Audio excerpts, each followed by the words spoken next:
do it with Miami Dolphins.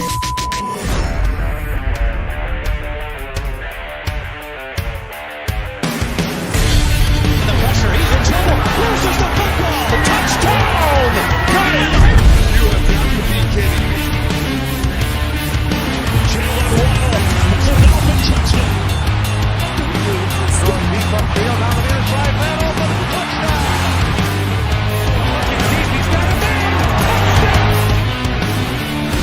The run from Tua Tagovailoa. Touchdown! He's going deep. He's got it for a touchdown. He's in. Tagovailoa trying to make up for it. Fire to the end zone. Touchdown! Beautiful day to be a Dolphin fan. Let's go!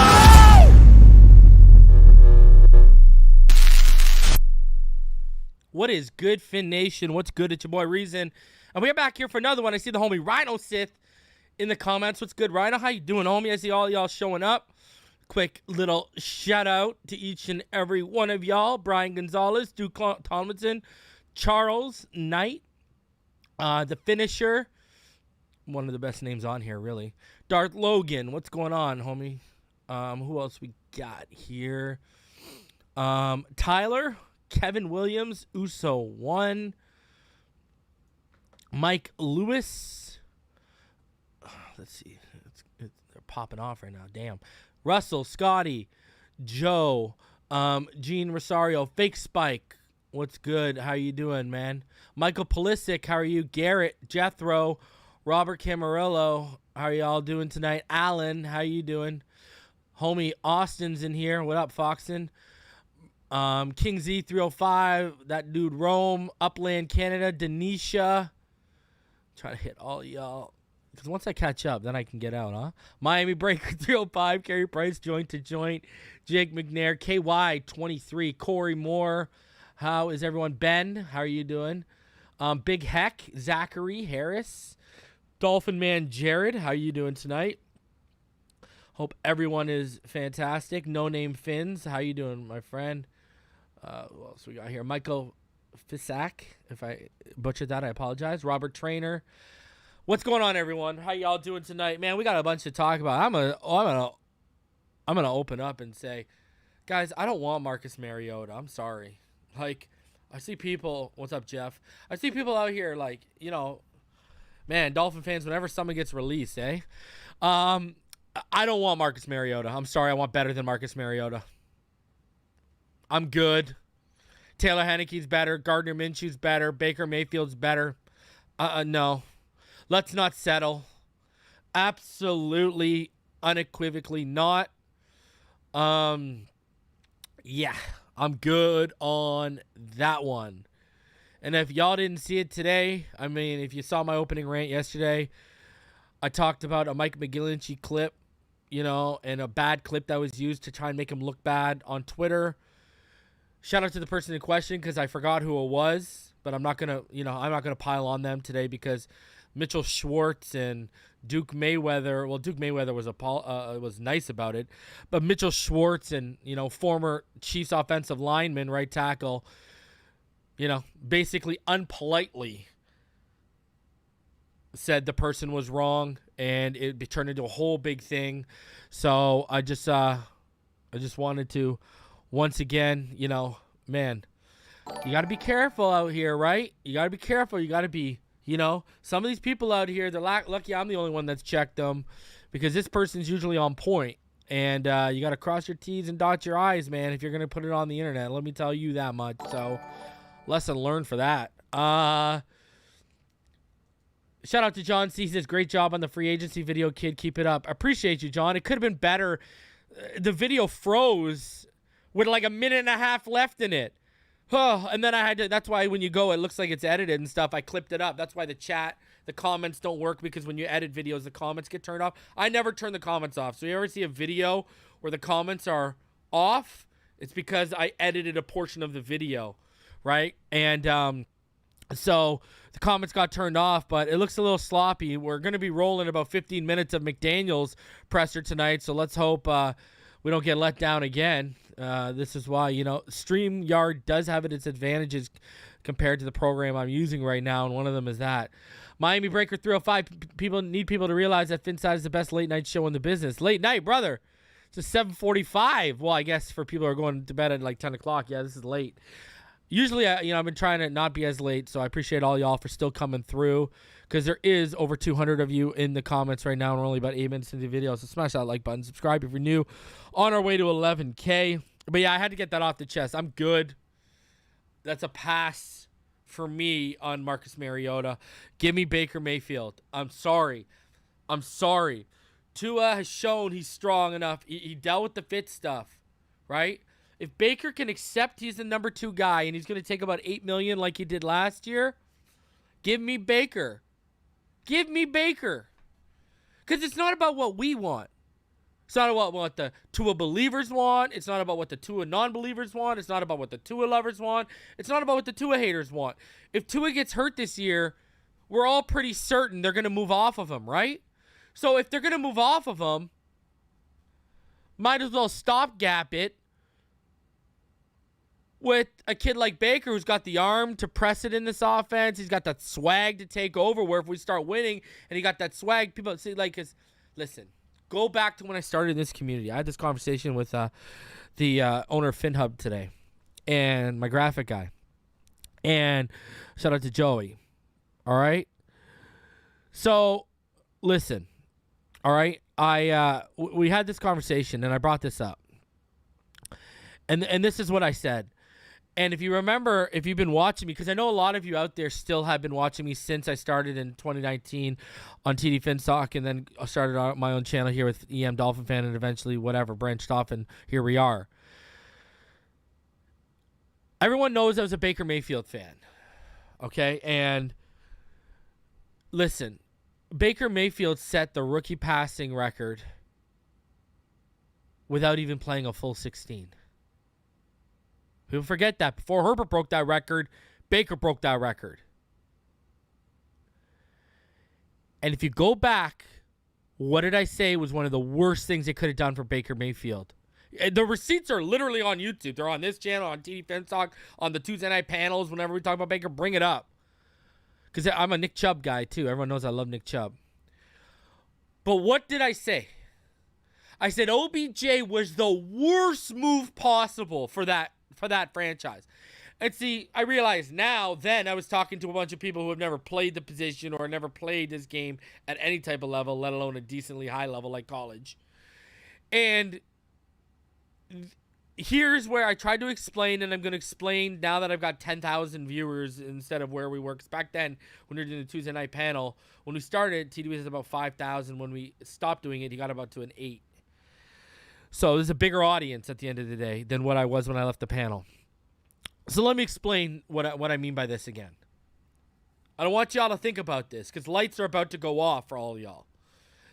And this talks about development, and this is why I talk about environment matters and situation matters, and this is why I tell y'all it's not Madden where you just trade for a guy or sign for a guy and he's a 96 on another team and he slots in and he's just a 9. It doesn't work like that.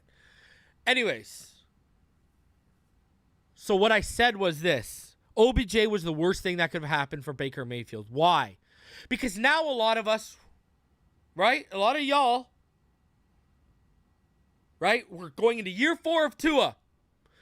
Because of these channels and because of YouTube and because of me starting the film breakdown trend in this community, y'all watch the quarterback position closer than you ever did because of moi. Whether people want to admit it or not, that's a fact. Okay? You're welcome. And number 2, now I can speak to a lot of you and you're going to understand where I'm coming from because you've just seen the development. You've seen the bad, Flores. You've seen the good. You've seen the difference a good situation and competence can have around a quarterback compared to when incompetence in a bad situation. We've seen it now, okay? In terms of production and ceiling, etc. All right? So let's go back to Baker Mayfield for a sec. And I'm breaking this down for everyone as layman's as I can so everyone understands. OBJ. I said OBJ was the worst thing that could have happened for Baker Mayfield. People thought I was crazy. I said, A, it's going to make the Browns look like they are trying to help Baker, and they were. But why did I say it was the worst thing that could happen to him? I said, this guy's going to stunt his development. He's going to stunt the reading of the 3 levels. He's going to stunt his progression in terms of rolling through his progressions. Overall, he's going to stunt his processing as a passer. Why? I explained why, and now I'll explain more to y'all. Why would he do that? When you got a guy that's demanding the football, right? Subconsciously, you just get an inclination. Okay, OBJ's got even half a step. I got to throw him the ball. You know, we've seen Tua force reads when he's looking like when you can sense he feels like he needs to make something happen. When you got a guy like OBJ, that's why Tyreek Hill's a blessing, because he's not like that at all. Right? That's why you've seen OBJ, him and Jarvis have clearly it's not as beautiful as it was before he showed up there, right? And then you take Jarvis as an example. Look at year 1. Look at Jarvis Landry. Jarvis Landry does not demand the ball vocally. Jarvis Landry does not get in a quarterback's face and demand the football. Jarvis Landry demands the football by his play, by getting open, by being a good route runner, by having dependable hands. Now, I'm not saying OBJ doesn't. I'm just saying that's how Landry goes about getting his targets. All right? Now, this is why it worked so well with Eli, and I tried to explain this to people before, and people thought I was crazy. Now you see, because you saw Fitz. You had a vet. You got a guy who had won rings before OBJ came through. There ain't nothing OBJ could have said to Eli. Nothing. At all. So Eli, because of his resume, because of who he is, nothing bothers him. He could deal with that kind of personality. He had the resume. The thing is, when he landed in OBJ, who had the resume? Baker or OBJ? And then I'll double down even to further my point. When they made the playoffs, remember when Stefanski won Rookie of the Year during our 10-7 season where everyone thought Flores should win? You remember? Who was hurt for the majority of that year when they actually made the playoffs? Oh, wait. Let's see if the chat can nail it. Who was hurt the majority of the year the Browns made the playoffs? I'll give you 2 seconds. Well, I'll give you 30 seconds. Let me know in the chat. Who was hurt that year? Who was out that year? OBJ. Here they come rolling in. OBJ. And this is why I will defend getting Baker Mayfield. All right? And I'm going to be honest. Cover your kids' ears. Fuck everyone's feelings. Fuck your feelings. This isn't about feelings. This is about winning. Do I believe in Tua? 110%. Do I think Tua can produce at a top 5 level? 110%. Do I think Tua can stay healthy? Well, I think this year with what he's going through, this is going to be his best chance to stay healthy because he cleaned up the ticky-tacky stuff. Now he's just got to learn to protect himself in terms of falling and stuff. He cleans that stuff up. We're golden. We're off to the freaking races, okay?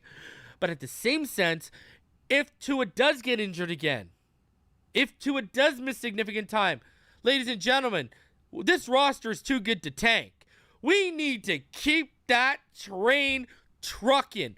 And I don't know about any of you, but when I sit back and I look at McDaniel's defense and then I look at Sean McVay's defense, there's a lot of parallels, no? There's a lot of parallels, right? Right, exactly. There are. Tons of parallels, right? So then you sit back and you look at Baker Mayfield's first game in that offense when he had 3 days to prepare, and he went out and he won a game on prime time, and the guy made some freaking ridiculous throws that game. I don't know, man. I'm saying, I look at the options out there. If Tua,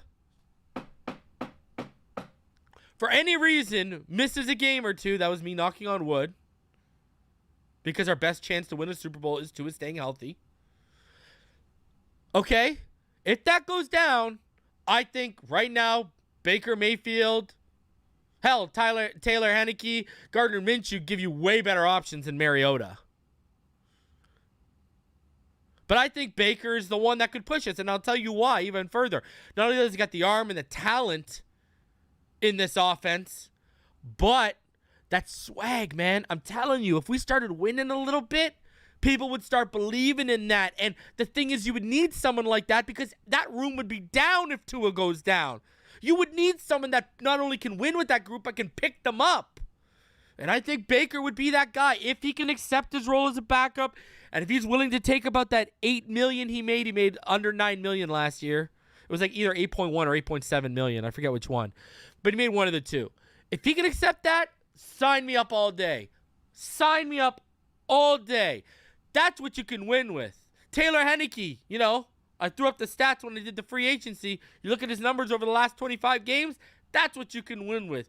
Mariota, you can't win with. I'm sorry, we're not going to win nothing with Mariota.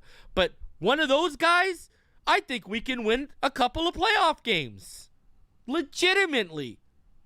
If, again, Tua goes down. I legitimately believe that.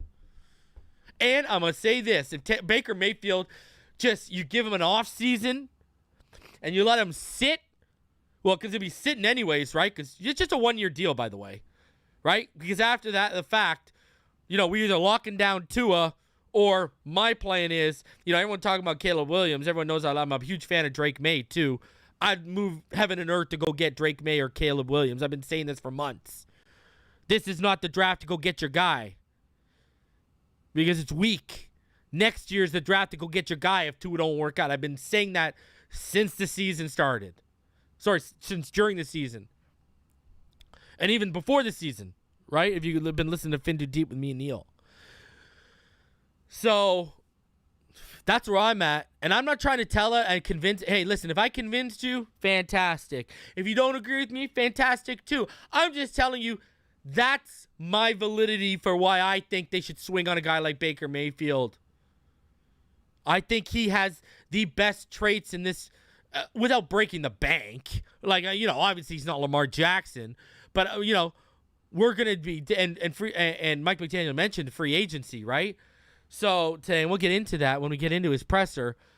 So, I think that's the most intriguing free agent option to back up Tua for me. I think it is. I really do. So, listen. If you agree with me, cool. If you don't, that's fine too. You're entitled to your own opinion. So, I'm just telling you where I'm standing on the whole quarterback position. And miss me with the Mariota, please. Please miss me with the Mariota. No, thank you. Someone called Will Levis is not Zach. Whoever. I'm going to tell you this right now. Levis is going to be a monster. Everyone knows I've been on that Levis train. Levis is going to be, he got all the traits. Got all the traits. I don't want Wentz. Damaged goods.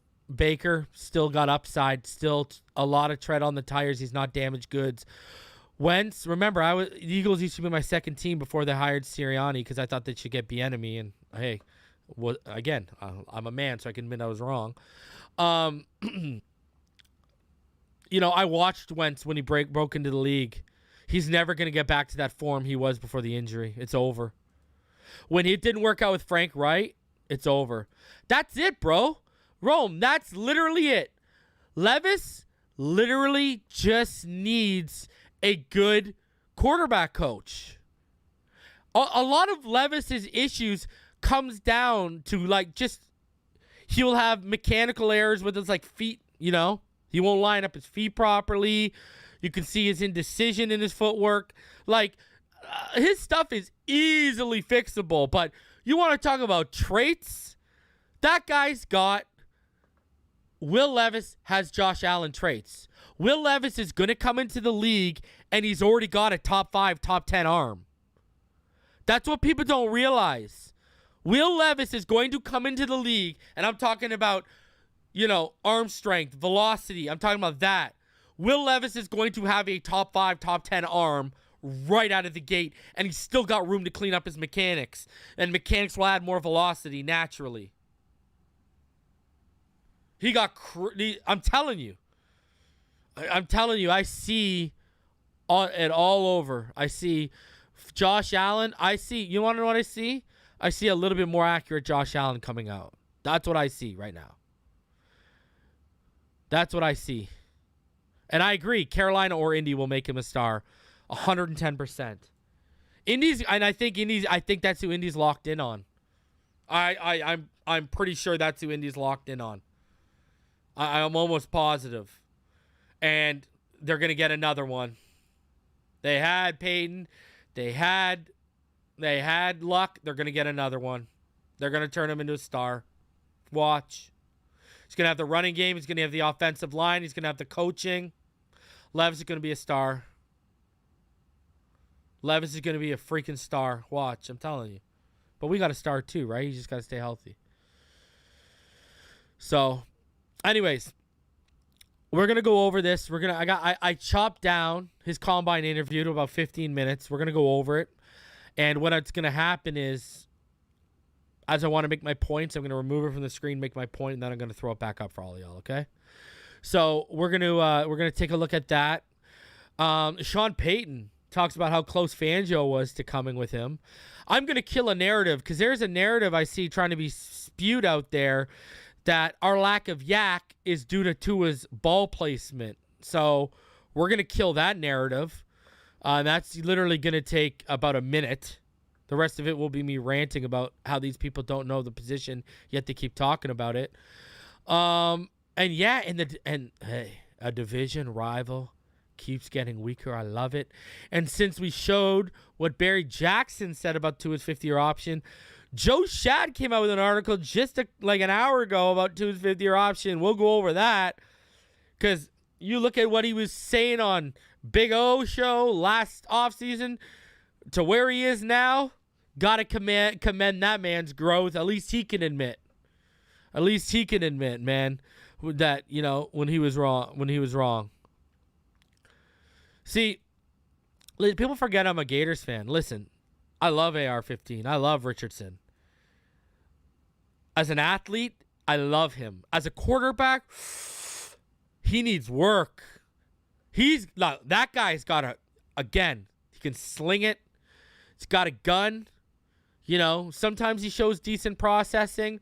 But, man, overall as a processor, I think he's still raw. I think his ball placement and accuracy is still very raw. He needs to be coached up too. AR needs to go to a place where he can sit for a year or two and get coached up. That's what he needs. He needs good coaching. Again, if he gets good coaching, Richardson can be out of this world because of his traits. But I do think as a passer, Will Levis is much farther ahead than Richardson. So that's my stance on it. Anyways, let's get into Mike McDaniel. Let's start it off. We're talking about Loa and the 50-year option. What role do you think concussions and durability should play in that discussion? Well, I think, like any other player, you factor in every variable. I think, one thing that, when you're talking about those types of decisions, I think it's important. So he's asked about how concussions and durability we have play in the discussion for a 50-year option. Interest by the Dolphins and the player, Tua, that we both want, both parties really want him to play at a very high level for a long time for the Miami Dolphins. So what's the best way to really engineer that or to help manifest that? Well, those are the things that we're kind of weighing in terms of the various options with, the same desired end is Tua would like. So you factor in everything as best you can, but that's part of this game that we're all involved in. Is there are some unknowns, so you weigh those and you press forward and make the best decision possible for the organization. So now, is he close to making a decision on the 50-year option? I mean, what is today's date? It's in February. What's our deadline? May 2nd, I believe. So, we'd probably be best served to utilize the time. That's kind of the way we're approaching it, but that doesn't mean that we're spending any long period of time not discussing it. This is something that Chris and I have been working. Okay, so before we get back to it here, I want people to, keywording here, I want people to listen to. He said, both parties really want him to play at a very high level for a long time for the Miami Dolphins. So really, he's politely talking about, durability is factoring in clearly to the decision.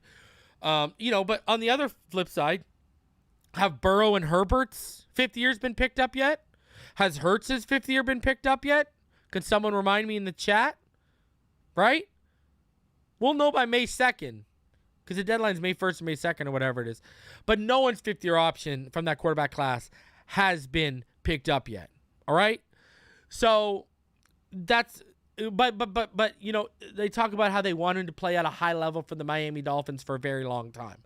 I want you to keep that in mind as we move on here. Now they're going to start talking about Byron Jones. So we're going to get back to the Tua stuff because they're going to come back to the quarterback situation. So we'll talk about that in a sec. We'll come right back to it, but I want people to keep that in mind. So let's get into what he said about Byron Jones because I want everyone to pay attention to what he says right here. He's being asked, what do you make of Byron Jones' tweet? And now that we've been removed from the season, what can you tell us about what went down? Well, I'm not a big tweeter, but I know it's a tough situation from a competitor that loves to play the game of football. I think, the one thing I will say is that throughout the process, Byron's been able to be the conductor of the train. And I think the Dolphins organization, the entire training staff, and the medical department has supported him phrasing on every turn, and I think we'll continue to do that as he presses forward. Sorry, getting over that cold still. Phrasing, we're going to cover that one. Don't worry. To me, conductor specifically, no. I try to keep my ear to the street, so to speak. Hurts the second round pick. I apologize. But I'm not sure how. Same thing. The bottom line is he feels the way he feels, and I think as a leader of professional athletes, I empathize with how everyone truly feels, and that I think all I can do is support. I know Chris feels the same way. We can just support the player in the process, and do. Okay, let's. Okay, all right. I want people to realize. I think the one thing I will say is that throughout the process, Byron has been able to be the conductor of the train, and I think the Dolphins organization, the entire training staff, and the medical department have supported him on every turn. I think we'll continue to do that. Bro, right there, he's telling you this is all Byron Jones' decision. What do you mean by conductor of the train? What is he telling you right there? That this has been a Byron Jones thing. And that the teams just support him and the medical staff has supported him. Now, then he got asked about did Byron Jones at any point during the season express any concerns about the care he was getting. To me specifically, no. So you're telling me you can't run, you can't jump, but the coach don't know. That's what he just told him. Look I try to keep my ear to the street, so to speak, but I'm not sure how. Then he cut himself off. The bottom line is he feels the way he feels. Like, this coach didn't know he couldn't run and jump. So I go back to what I said a couple days ago. Am I validated in asking the questions I asked? I think so. Because I sent it to Rhino, who's in the chat right now, and I'll say it to all of y'all. I bet you some guaranteed money would cure some ailments real quick.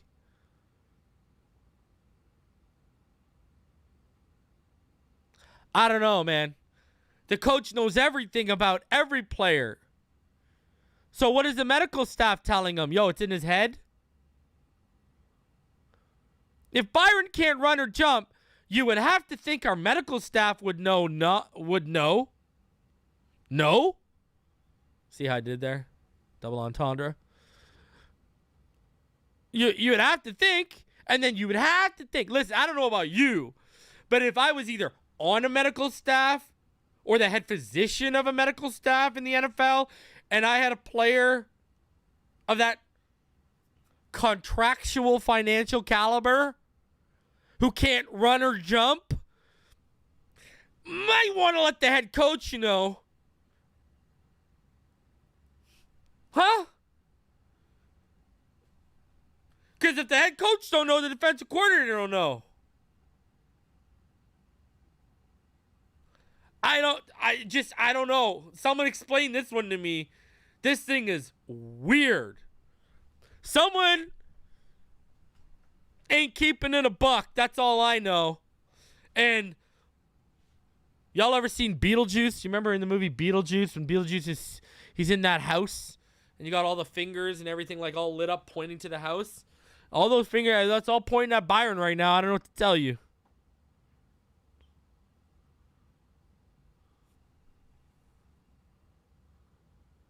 What do I think of the Patrick Kane trade? I think the Rags just traded for Patrick Kane only to go out in the second round. That's what I think. Not a Patrick Kane fan. Person. I like the player. Not a fan of the person at all. I live about just over an hour from where he grew up. And yeah, like quick story. I had a buddy went to a bar in Buffalo with his fiance at the time, and he went up and he went to the washroom. Patrick Kane came down and sat at the table and said, "What's going on?" And the girl looked at him and said, "Hi." And he's like, "Don't you know who I am?" And she goes, "No." He said, "I'm Patrick Kane." And he tried to he proceeded to try and pick her. I mean, she's like, "My boyfriend just got up and went to the washroom." And again, he said, "Who's your boyfriend? Go F your boyfriend. I'm Patrick Kane." Like, that's the kind of attitude the guy has. Absolute scumbag. And, go look at Google Patrick Kane taxi driver if you want to learn about the type of character Patrick Kane is. Good player, terrible person. Fits right in with New York. There you go. Full of bad people. Why not, right? So, anyways, let's get back into this. Byron Jones.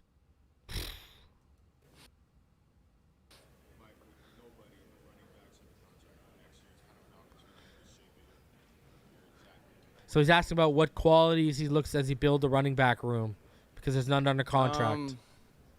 The best qualities. Good follow-up.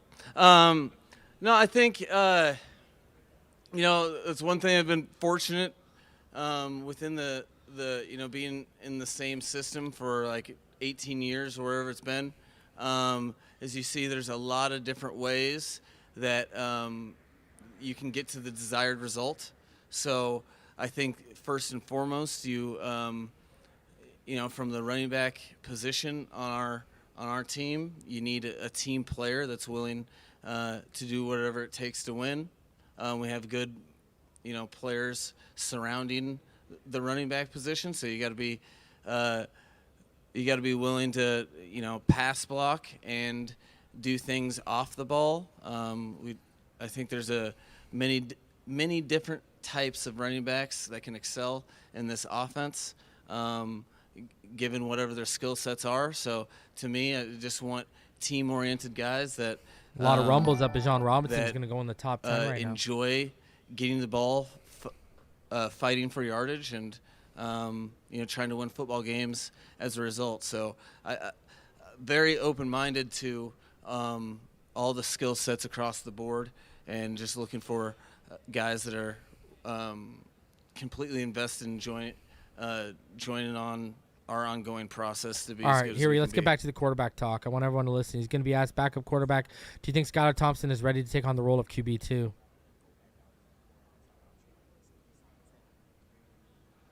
I think that by really when you assess Skylar's play as a rookie, he did a lot of things to deserve to be in competition, and to have an open mind to him being to winning the backup quarterback role. I don't foresee that being unchallenged by any stretch. I think when you look at the position from its entirety from a year ago. Well, a year ago we had a one-man room that, there's a lot of questions with regard to, the where Tua was at in his development of his game, and we needed, someone to come in that could really help him take a step in the right direction to be a starting quarterback in the National Football League at a high level. I think Teddy came in and did that. I think as it stands Phrasing, right now, baby. I was happy with what Skylar was able to do under the pretense that he's going to continue to get better. And I think I think Tua is in a different spot. I think the team's in a different spot, and I think there's some competitive advantages that we can bring to the room. Oh man, through Tua haters free are in agency, shambles. and that's what we'll look to do, is to at least have some. There will be competition regardless in the room, regardless of who we sign. But I think that that's something that we're definitely interested in to make the. Yeah, Michael, I was just joking on New York people. Anyways, okay. Woo, let's unpack this one for you, huh? Okay, so I don't foresee that being unchallenged by any stretch when it came to him winning the backup role. So he said we are bringing in competition 110%. And I want you to also listen to what he said, right? I think when you look at the position from its entirety from a year ago, we had a one-man room where there was a lot of questions with regard to where Tua was at his development of his game. And we needed someone to come in that could really help him take a step in the right direction to being a starting quarterback in the National Football League at a high level. And then he says, I think Teddy came in and did that. So what's he telling you? He's telling everyone Tua took that step in the direction of being a starting quarterback at a high level in the NFL. He literally just said Tua did that. Teddy came in and helped him take that step in the direction. So right there, he's telling you when Tua is healthy, he's taking the step in the direction of being a high-level NFL quarterback.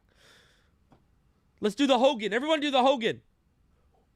Where are the Tua haters now, huh? You want to read into people's words? Let's start reading, because we're literally reading right now after we listen. Now I want you to double down. Listen to what he says about Skylar. And this is to all of you who overreacted to preseason quarterback play because you've never evaluated the position before, because you don't know how to evaluate the position, because you don't know how to break down film. Y'all told us he was QB1. McDaniel out here saying he might not even have a backup role next year depending on who they bring in the room.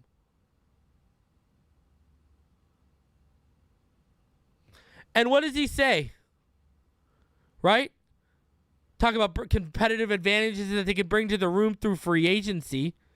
But what we really said, I was happy with what Skylar was able to do under the pretense that he's going to continue to get better. And I think Tua is in a different spot. I think the team is in a different spot. What is he just saying right there? Tua and the team are ready to win. Skylar is not. That's literally what he's saying. Tua and the team are in a different spot than Skylar Thompson right now. But all of y'all told me, just like y'all told me Teddy was going to win the job, just like y'all told me Jacoby Brissett was going to win the job, y'all told me Skylar was QB1. Well, I was the guy who's saying what he's saying. I like his upside in this offense. That's basically what he's saying. But he's nowhere near ready to take this team and win football games. At this stage in his development, he's earned the right to compete for quarterback 2.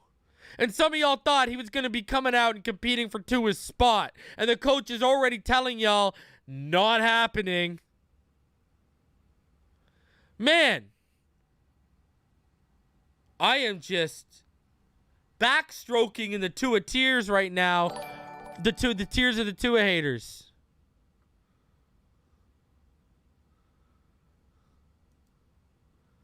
Just saying. Skynet is about to go offline.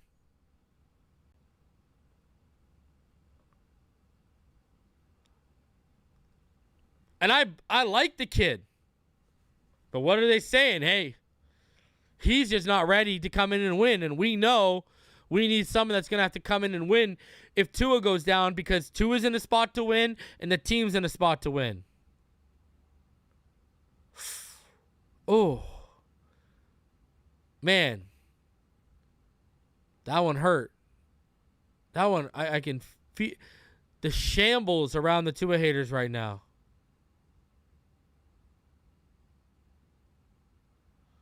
Oh, the pains.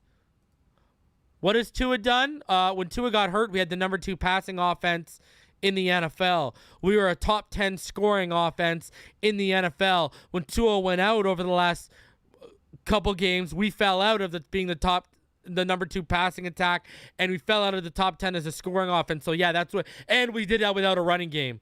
So that's what we like about Tua, in case anyone was wondering, because I saw someone asking the questions. Learn ball.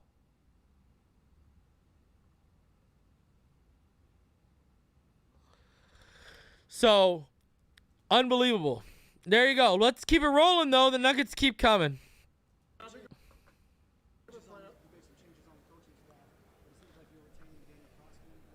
Danny Crossman. He's being asked about retaining Danny Crossman, and if there's consideration to make a move there or not. For me, it never really crossed my mind. And that just comes as a result of daily evaluations of all coaching involved in the building. I think that, the Miami Dolphins fan base, the players, and Danny and myself would all agree that's the desired results. We have more to achieve, but if I would have determined that was solely his. If I thought that we couldn't get to where we need to get to go with Danny Crossman, I would have made a move. I definitely didn't feel that way, and that just comes as a result of daily investment into the coaching staff and what he brings to the table. So, I mean, listen, I got to be objective here, okay? I got to be objective here. Not a fan of that not a fan of that answer.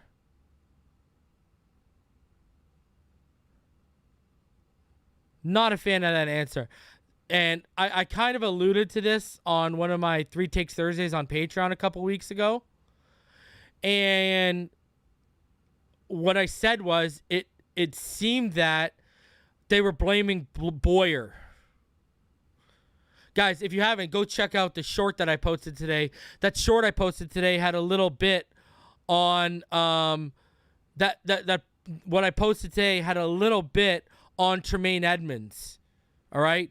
And I'm going to start and that was from a 3 Takes Thursday, so that's not even on YouTube, that clip. So go check that out from today. And maybe I'll have to post the next clip from what I was talking about, because what I basically said was this, and I'll paraphrase in terms of what I'm talking about.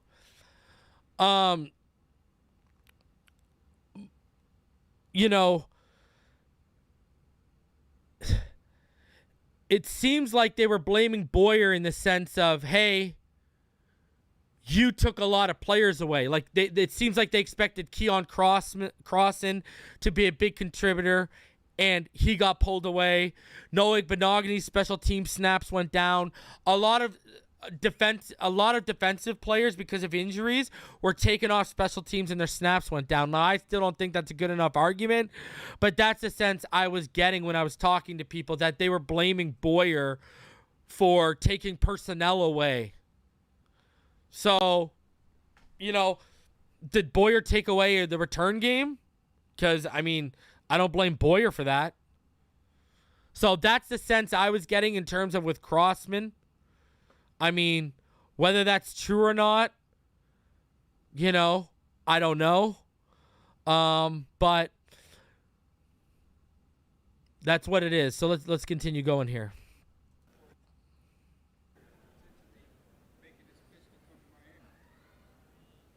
Well, I'm not in the business He's of asked about Jordan tampering. Poyer in his recent columns. And I Making his case believe, to come to Miami. I mean, you guys might be trying to get this second-year hustle on me, but we need every draft pick we can get. So I'm all for Dolphins fandom. And the more players that, even if they're on our opponent's team, if they're cheering for Dolphins, I think that's good for all of us. Right, Hal? Oh, now you don't have an opinion. Okay. So he's asked, how do I see the defense fundamentally changing under Vic Fangio? How do I? I think it's kind of an unfair comparison to a degree. I think in my NFL career, Vic is one of one, in my opinion, of creating and innovating and sustaining high-quality defense. I mean, I don't know about you, but in '95, what was I doing? I was 12 years old and cheering for the inaugural Colorado Rockies. Okay? He started coordinating defense at that time, but then has been able to adjust it and to the game, to the things that he's having to defend, and to the players that he has. So I think just stay healthy, Tua. Stay healthy, defense. To add Vic Fangio is seems gonna be a winner, man. As exciting of an opportunity in the offseason as I could have. I think all players on defense will benefit from it, and I know myself included. I'll benefit telling from everyone. the process of being able to work with him on a daily basis. Let's go. Tap into his infinite wisdom. I mean, shoot, I was last week just in 1 week in the office with him. Had a couple hours of just very gratifying football conversation that I know that's going to help me moving forward from the head coaching position. And on top of that, he was giving me stories on Pat Swilling and Kevin Green and just stuff that from a football historical perspective I very much appreciate. I got to just last week I got to find out when his simulated pressures that he's so famous for, when he what provoked him and what was the advent of that and when it was. That stuff is very interesting, but now you take it a step further, and when you have a guy that is innovating over time, I think the residuals for players are really everything they really let's sign go. up for. Miami. Asked about Channing Tindall's progress. That's what he's being asked about right now. No, I'm expecting a big offseason and a big jump in year two. Channing knows that. He has that expectation for himself.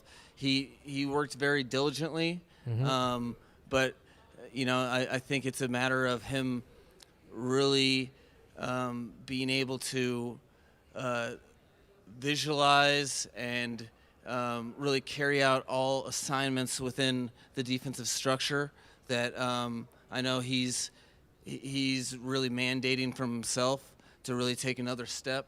I think he did a great job, with the reps that he had and really scout team and during the year for practice, and he did develop. But we're excited about this next year opportunity to really take advantage of some opportunity that he will have. Now he's asked about any scenarios where Mike Gesicki returns. No, I mean, there's always a spot for good players. I think that Mike has earned the opportunity to test the market, and I very much encourage that, us being in charge of doing our best to take care of their careers as best we can, but for him to have that opportunity to earn, go, we very much encourage that. Earn, Ouch. we very much encourage that. However, we are not in the business of saying no to good players. So I just gotta say, man, he literally said, "Go see if you can get paid, and if you can, enjoy it." Wow, this guy's polite, but passive aggressive politeness sometimes, huh? That's hilarious. Anyways, asked about what Tua doing judo this offseason. Jiu-jitsu. So now he's going to be asked, Tua said that he was working on how to fall. Is that something the team facilitated? Yeah, no, it's something that we had various ideas, some of which I won't repeat because they weren't as good as that one. And we were willing to go to any length. However, him getting invested in it, and and really talking to him and hearing how the trainers invested in him, and how he was really into it, and getting good residuals from it. We feel very comfortable in terms of this being able to best prepare him for things that he hasn't otherwise been able to prepare for. That it's something that, like a follow-through throwing motion, it's something that we're trying to train, and he's 100% all in, attacking it with vigor. And I've had people say to me, how does Tua not already know this? You got to think about this, right? In college, he was one of the best athletes on the field who never got touched. Sorry, I apologize. In high school, he's one of the best athletes on the field who never got touched. Then when he elevated to college, he was no longer the best athlete on the football field, but notice the only times he really got hit was overextending plays because he pretty much had a really good offensive line in front of him, right? It wasn't Herbert, Oregon good, or it wasn't LSU, Burrow good, but it was like right there, right? Those were the three of the four best offensive lines that season, and Oregon's got voted the best offensive line. So, one of the best lines in the nation, then coming off being one of the best athletes on the football field where you're barely ever touched, he never really took that seriously. Now, when you've gone from the best athlete on the football field in high school to not the best athlete on the football field in college, but still a good athlete, to now you're a good athlete, but you're nowhere near the best athlete on the football field. You got to learn, right? And, it's something he will get down. And again, one thing you've got to admire about Tua, whether you like the player or not, the person, his work ethic. Every offseason he works to get better. Every offseason he works to fix. And I remember when people were calling me, trying to call me out on, when I said he needed to learn how to fall, and people were mocking that. It is no longer something y'all mock, is it? Because it's something y'all have realized that it is part of the. Again, people have never played the position, right? Sean Payton today. He said this about Fangio at the press at his presser, because he asked about Fangio and how close Fangio came to following him. Do I think he would have been a great asset for us? Yes. And so we were planning, in this year away, if the right scenario came up, that we'd work together. And I think this one was just a little unique because it wasn't too long ago he was here. But certainly I talked to him, tried to twist his arm, and I'm excited for his opportunity in Miami. I think he's a talented coach. We went against each other for years, like our teams, and he was always a challenge. So Sean Payton straight up admitting how hard he tried to get Fangio. And last year, he kind of said some things about Tua that he ended up taking back. And now McDaniel topped him and got the guy he wanted. We all knew he was not going to follow him to Denver after what he went through in Denver. It just wasn't going to happen. And if people have been paying attention, Sean Desai took the Eagles job today after Denver passed on him. And remember, what did I say? He was only going to come to Miami if he didn't get a promotion. And he wasn't going to be a defensive coordinator here. And he wasn't the defensive coordinator in Seattle. So he did get that promotion that I said would be the only thing that probably stopped him from following Fangio here. Ended up happening. So Sean Desai will not be joining us. But, man, good luck to him. And I hope he does great things for the Philadelphia Eagles. He deserves it. All right. Let's because I saw, let's get into, let's kill a narrative. All right. Let's use a couple of minutes and kill a narrative. All right. So, if you look at Yak and how much quarterbacks benefited from Yak last year, you can see Tua at 36%. On this list, I mean, we're talking about the lowest guy here, right? Second lowest being Josh Allen at 37%. I mean, we know Herbert, over 53% of Herbert's yardage relied on Yak. And we all knew that because of how many throws he had at the line of scrimmage, right? I mean, look at Purdy. Purdy just absolutely relying on Yak. And I told all of y'all this, predicating it all off the run game and Yak. It's just what you see there. Now, you look at that and you think to yourself, wow, that's crazy. And one of the narratives that I see people have been trying to spew out here is, well, it comes down to we lacked Yak because of Tua's ball placement and because of his accuracy issues. And after you're done shaking your head that someone's trying to come for Tua's accuracy, I know, you head on over to Pro Football Reference. And they literally have a statistic for this. We don't have to go by completion percentage. There's a statistic called, for those who didn't know, on target percentage. Tua Tagovailoa was number 10 in the NFL in on target percentage. Literally, number 10 in the NFL in on target percentage. So he was top 10 in on target percentage. So no, ball placement, accuracy was not an issue for Yak with Tua Tagovailoa. Literally, top 10 in on-target percentage. Stop with the nonsense. Please, for the love of everything holy. It's bad enough I gotta, inform the misinformed, but I'm not here to also unstupefy the stupefied, all right? Continuing on, because we talked about what Barry Jackson, I mean, literally, that took a minute to kill that narrative, right? That took a minute. Literally a minute. Now, we talked about what Barry Jackson said this week about the fifth-year option, how split he was. And here is what Joe Schad said. And everyone's starting to turn. Remember, Joe Schad, very critical of Tua. Very critical of Tua last offseason. Dolphins should pick up Tua Tagovailoa's fifth-year option. Mike McDaniel indicated at the NFL Scouting Combine on Tuesday that the club will probably take time, perhaps all the time permitted, before finalizing a decision on Tagovailoa's fifth-year option, but they shouldn't need all the time.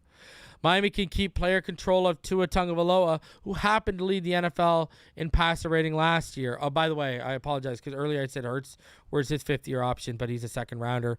But Burrow, and Herbert, they haven't had theirs picked up yet for a reason. Even Jordan Love hasn't had his picked up yet, and they're moving off of Aaron Rodgers.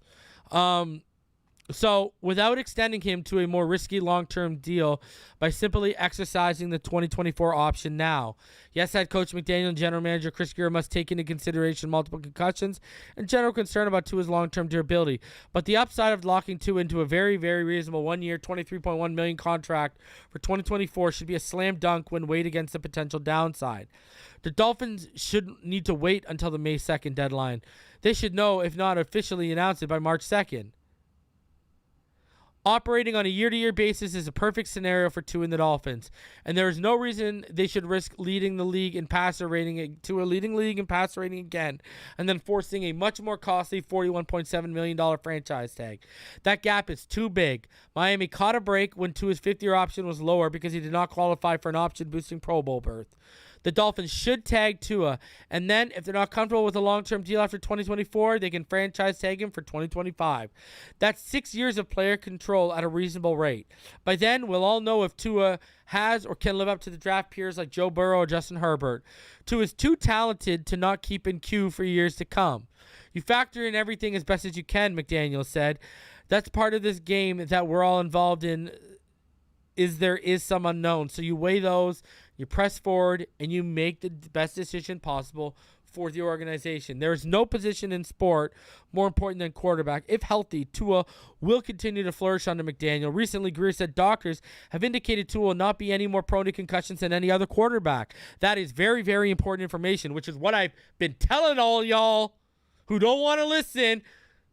Heck, in order to learn how to better protect himself, Tua is taking Jiu-Jitsu this offseason. Tua is attacking it with vigor and exuberance, McDaniel said. There have been some mistakes made in the past, such as Sam Darnold and Baker Mayfield. Carson Wentz and Jared Goff had 50-year options extended, but the biggest mistakes the Eagles and Rams made months later were massive extensions. Nobody has or will suggest a long-term contract with massive guarantee in this space for Tua. Tua prepared better and harder under McDaniel. Tua tried hard to be more involved leader. Tua showed that he can execute exceptionally well in McDaniel's exciting offensive system. Perhaps the Dolphins know Lamar Jackson wants badly to force his way to Miami in the near future. That would be a reason to buy more time. Perhaps the Dolphins know that Tua is scheduled for some very important further medal evaluation in the months to come. That would be reason to buy more time. But if there's not some enormous unknown reason, Miami should execute the option. Empower Tua by continuing to demonstrate organizational competence. The organization likely will continue its philosophy to carry a steady veteran behind Tua. Heck, fellow Hawaii native Marcus Mariota was cut loose by Atlanta on Tuesday. If willing, he'd be an ideal Tua backup. I disagree, Joe. The decision is not as easy as some other recent fifth-year pickups like Mahomes, Watson, Murray, Allen, and Jackson. But for the Dolphins, the decision should be easier than the one the Giants made before last season. The Giants declined a fifth-year option on Daniel Jones and quite likely regret it now. Tua is much more talented than Jones. Look at some of 2023 quarterback salaries. Prescott, $49 million. Tannehill, $36.6. Kirk Cousins, $36.3. Matt Ryan, $35.2. Jared Goff, $30.9. Some think it'll take $35 to $40 to sign a Daniel Jones now. Should the Dolphins capitalize on the 1 year, $23.1 option on Tua? Yes, and they shouldn't overthink it. So, I mean, I agree. I do agree. You know, like, and I did say this when I saw that Burrow and Hurts wanted $50 million. I said, bro, sign me up for the fifth-year, $23 million option. And he's right. You know, you get another, you'll know by the end of that if you're willing to take the next step. And I think if Tua stays healthy, he's going to be a top-paid guy. So, listen. But at the same time, if they say, hey, we want to ride it out and we'll either franchise tag him or transition tag him or extend him next season, I'm okay with, I've said this before, I'm okay with either way, but I do lean towards the $23.1 million cap hit instead of risking having to pay $41 million, because an $18 million difference, that's some impact players on this team in free agency. So, you know, you got to know your risk. This is why Greer's paid the big bucks to make these type of decisions. So you got to know the risks. And finally, guys, I do got to cover this. The Bills continue to get weaker, ladies and gentlemen. Defensive coordinator Leslie Frazier has decided to take a year off from coaching in 2023, but he plans to return in 2024. Wow. There is no way they can afford to lose both Tremaine Edmonds and Josh Poyer now. No way whatsoever. Oh, man. That is a huge loss for the Buffalo Bills. I don't see them letting both Tremaine and Poyer walk, especially when they have the ability to franchise tag one or the other. It's too much. It's too much. That is a tough, tough loss for them. They are regressing. They are stepping back. Rome says Leslie Frazier sick of those big old women in Buffalo too. Maybe he's like Marshawn. Maybe he's mad there's no nightlife and there's nothing to do. He's like, man, I got to get away for a year. Whew. That is tough news for the Bills, but that is fantastic for us. Let's go. We are FanDuel, lock it in. Two in the Dolphins winning the AFC East, baby. Let's go. Buffalo Bills are dropping like flies. Guys, if you haven't had a chance, go back and check my short from today again. I'm going to try and drop one of these daily. We talked about players wanting to play here, and I dropped some info that a lot of y'all haven't seen because it was from a Patreon exclusive video talking about Tremaine Edmonds in there and his desire to come to Miami. So go check that out. 480 of you in the room right now. Smash that like button. Subscribe if you're new. Tomorrow night I'm going to be live with Richmond Webb, Mr. Ball Game. We're going to be doing that thing, the finish line. And then on Thursday, there is going to be no Fin Too Deep. Unless something major breaks, I will be around. I got to drive the wife and her sister to the airport as they're going on a little bit of a girls' vacation. So, but I'll be back on Friday for all of y'all. But you can check me out tomorrow night with Ball Game with Richmond. You already know what time it is. Man, appreciate all of y'all for coming through. Over 480 of you in the room right now. Smash that like button. Subscribe if you're new. Smash it, smash it, smash it. Let's keep going, baby. On our way to 11K. Let's get there. So I will see all of y'all tomorrow night. Until next time, you already know what time it is. Everyone, stay happy, healthy, safe, and blessed. As always, fins up all day, every day, even beyond the grave in which we'll lay. I'll see y'all on the next one. Take it easy, guys.